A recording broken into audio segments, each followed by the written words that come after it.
Hey, what's up guys? This is Anthony from Anthony's Customs, and for this review, we are looking at the event-exclusive, first seen at San Diego Comic-Con, Power Rangers Red and Green Ranger figures, which have the unhelmeted heads, part of their 25th anniversary thing. And so there's not a whole lot to talk about here. That's why I'm going to run them both in the same review. And I'm not going to compare them to the old Ranger figures because they're, as far as I can tell, basically the exact same thing minus the accessory changes. So we're just going to run through the accessories here. And if you want to check out those reviews, I'll post them up there at the top. These things are okay. They're fine. They're, like I said, basically the exact same figures as before with different accessories. So some good, some bad. Maybe some QC issues on these that weren't noticeable or weren't there the first time around. So let's go ahead and get these guys off the stand and take a closer look. We'll go ahead and do the Green Ranger first. He stands just about 5 3/4, a little bit higher than that, which makes him just shy of 15 centimeters. Overall, the aesthetic's pretty good, pretty well done.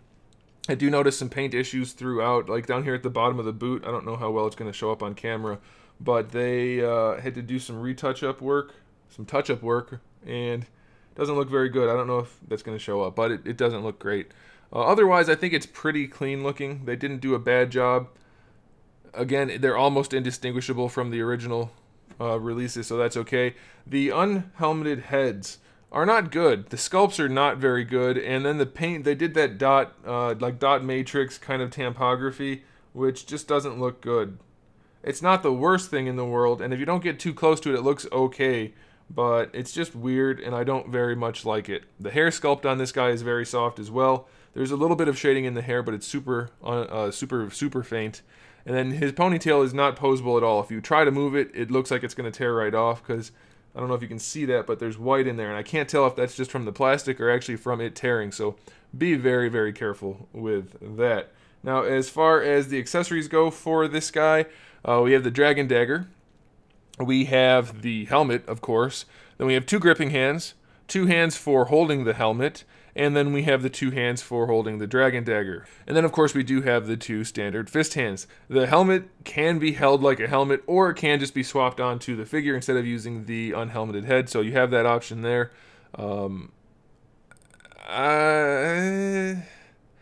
Having the unhelmeted head's kind of nice, but if you already have the first release, I don't know how much you need it. And if you are going to buy this one, the first release has different accessories, so you may want to look into that.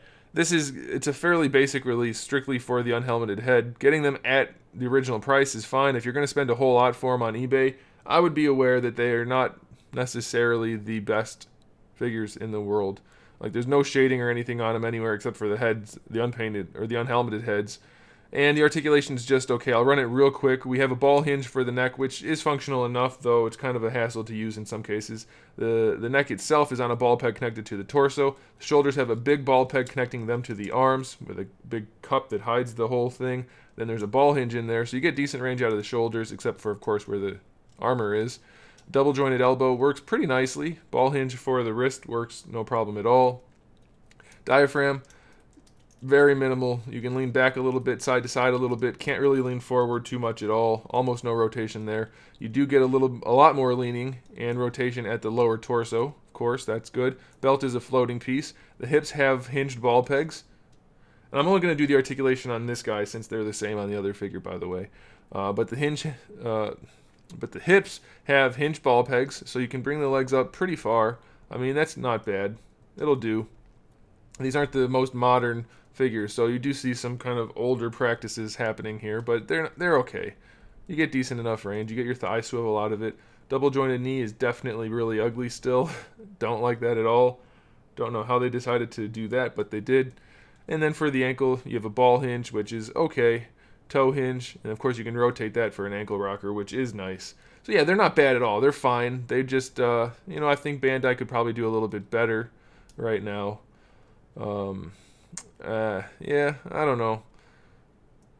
I guess they are still your best option for Power Ranger figures, and I do still like it subjectively. Objectively, they just feel a little bit dated, and they're okay. They're not bad.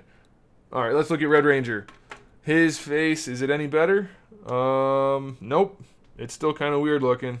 His hair's a little bit more noticeably shaded, but otherwise, the sculpts are just super soft, and they don't really look right, and then that painting doesn't really help that much. So that's kind of a bummer. I didn't notice as many issues with this guy's overall paint job though, so that's kind of nice. As far as his accessories go, he does have more, kind of a lot more actually.